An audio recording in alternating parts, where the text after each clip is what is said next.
वाराणसी पहुंचे सहकारिता मंत्री जेपीएस राठौर ने कहा कि एसआईआर के जरिए घुसपैठियों को मतदाता सूची से बाहर किया जाएगा और बाद में देश से भी बाहर भेजा जाएगा, जबकि नियमों के तहत ही किसी विदेशी नागरिक का नाम वोटर लिस्ट में शामिल होगा। उन्होंने कहा कि एसआईआर में जो लोग अनट्रेसेबल हैं या फरार हैं, उन्हें पकड़कर डिटेंशन सेंटर भेजा जाएगा। और साथ ही मनरेगा को लेकर मंत्री ने तीखे तेवर दिखाते हुए इसे भ्रष्टाचार का अड्डा बताया और कहा कि केंद्र के पैसे की लूट होती रही है। हालांकि जी राम जी व्यवस्था को उन्होंने पारदर्शी बताया।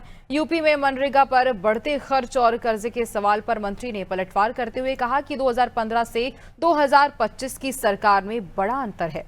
वहीं खरमास के बाद योगी मंत्रिमंडल विस्तार की संभावना पर मंत्री ने कहा कि जरूरत पड़ी तो केंद्रीय नेतृत्व के निर्देश पर विस्तार किया जा सकता है। बता दें आपको कि जहां सहकारिता मंत्री विभागीय समीक्षा बैठक के लिए वाराणसी पहुंचे थे।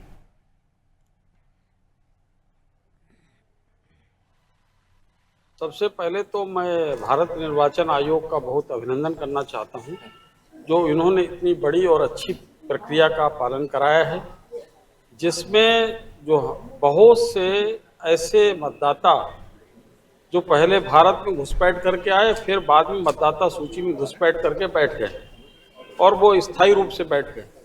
ऐसे मतदाताओं को निकालने का काम तो पहले इनको मतदाता सूची से बाहर निकाला जाएगा और उसके बाद इस देश से इनको बाहर निकाला जाएगा। देखिए, ऐसा है कि इस तरीके के जो भी आए हुए हैं, जो भारत के नागरिक नहीं हैं, जो भारत माता की कोख से पैदा हुआ कोई व्यक्ति यहाँ पर भारत का मतदाता बनेगा।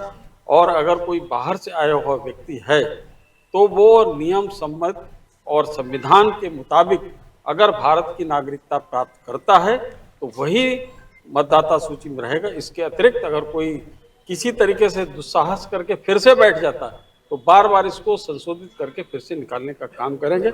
और एसआईआर का काम बहुत गहनतापूर्वक पूरे देश में हो रहा है और उत्तर प्रदेश में भी हो रहा है। जो लोग अनट्रेसेबल हैं, जो लोग छोड़कर भाग गए हैं, इन लोगों को पता किया जाएगा वो कहाँ किस जिले में भागे हुए हैं, उनको वहाँ से पकड़कर डिटेंशन सेंटर में जमा किया जाएगा। उसके बाद उनके प्रदेश में, उनके देश में वापस भेजने का काम करेंगे। अच्छा, कहाँ कर्ज डूबा हुआ है? उत्तर प्रदेश सरप्लस बजट वाला प्रदेश बन गया है। आप भूल गए, समाजवादी पार्टी के समय की बातें याद आ रही हैं आपको, और आप बिल्कुल वैसी बातें करते चले जा रहे हैं। मुझे समझ में नहीं आ रहा है कि आप 2025 की बात कर रहे हो ये कि 2015 की बात कर रहे हो।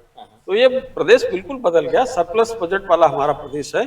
और निश्चित रूप से प्रदेशों ने बहुत से प्रदेश ऐसे हैं जहां पर ये मनरेगा में लूट मची हुई थी, उसके पैसे का दुरुपयोग करने का काम किया है और केंद्र सरकार पैसा भेजती थी, उसका दुरुपयोग करते थे।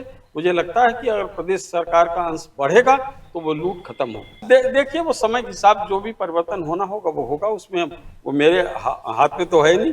वो जैसा माननीय प्रधानमंत्री जी, माननीय अमित शाह जी, माननीय राष्ट्रीय अध्यक्ष जी सोचेंगे, विचारेंगे, और माननीय मुख्यमंत्री जी, तो उसमें परिवर्तन होना होगा तो होगा।